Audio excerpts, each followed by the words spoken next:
a book today. And I want to start by talking about my experience here in Bad Wildbad.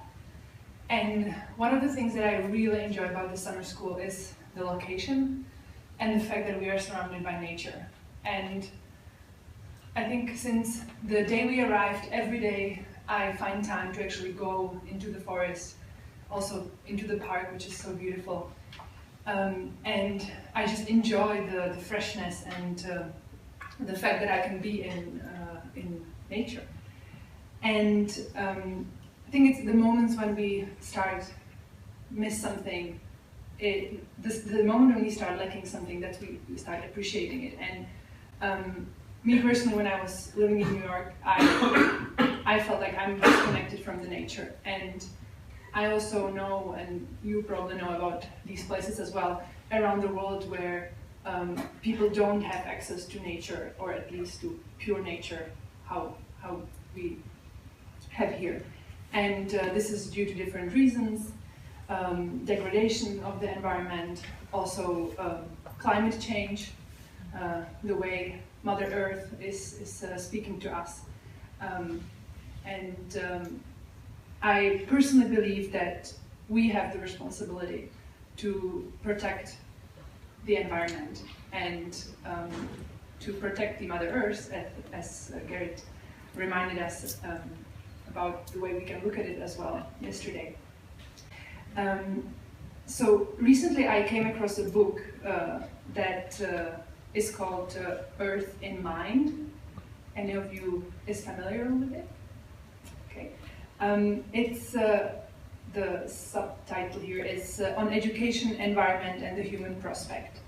And what I find quite fascinating is about this book is that it was written in 1994.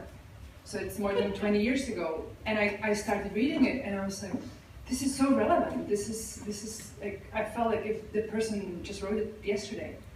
I'm going to just read two very short excerpts from the book, from the introduction from 1994 and then the introduction from 10 years ago. So, can you find it?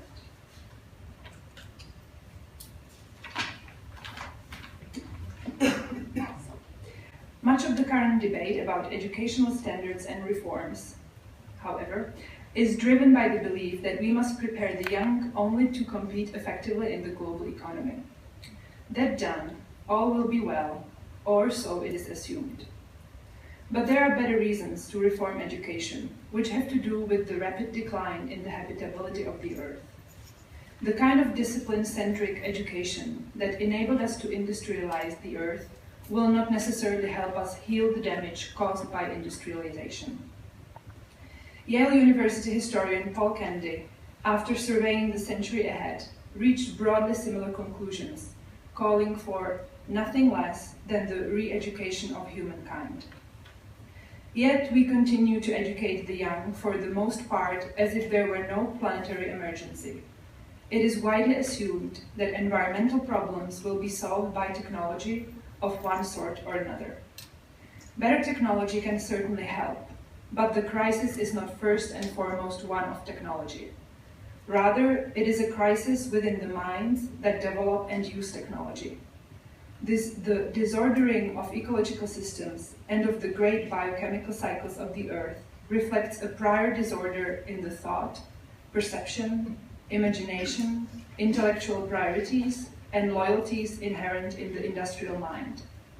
Ultimately, then, the ecological crisis concerns how we think and the institutions that purport to shape and refine the capacity to think.